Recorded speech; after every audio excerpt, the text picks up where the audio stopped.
आपण मानक पाई नहीं आसी गोटे नुआ रेसिपी पनीर बिरयानी।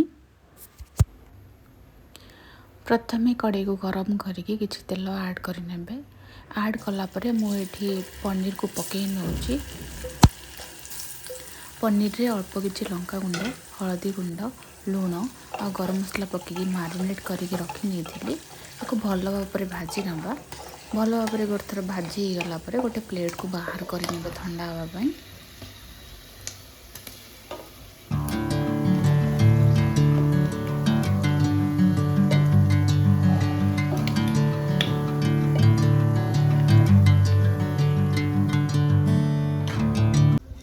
सेम तेल रे मुझे किसी यूज करुँची गोटा मसला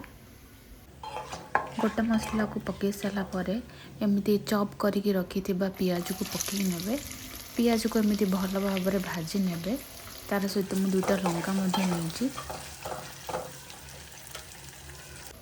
पियाजटी भल भाव भाजी गलापर मुझे गोटे चामच अदा रसुण पेस्ट पकई नौची।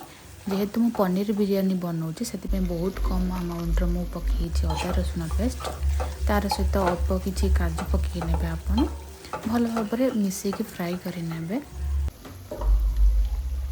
एठी मु गोटे मीडियम साइज टमाटर प्यूरी बन नहीं पकई नौची पकईकी भल भाव कषि ने आम पकई ना किसी बेसिक मसला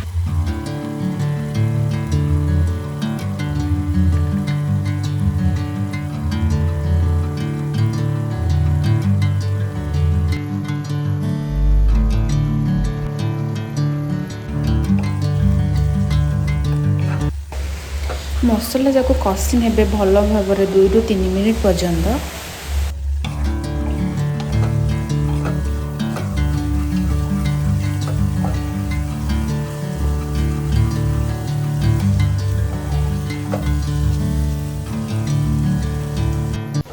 एथिरे मु अल्प किछि दही ऐड करूँ। दही ऐड करी भल भाव मिक्स करने।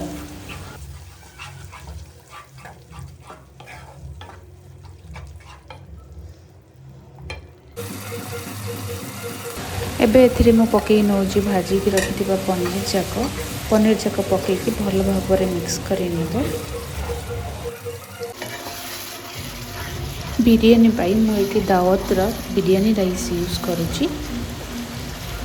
प्रथमे राइस को मु 15-20 मिनिट पर्यंत भिजेकी रखी नहीं। एबे मसलाटी हो आसलानी। एबे राइस को पकई नवा।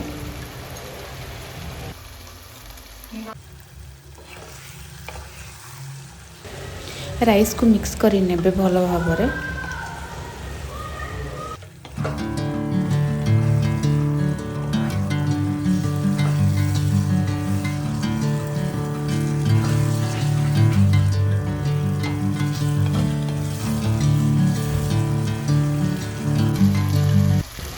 एबे एथिरे मु दरकार हिसाब से पानी पकई नौची। पानी पकईला भल भाव मिक्स करेंगे। मिक्स कलापर 15 ରୁ 20 मिनिट पर्यंत छाड़ीदेवे।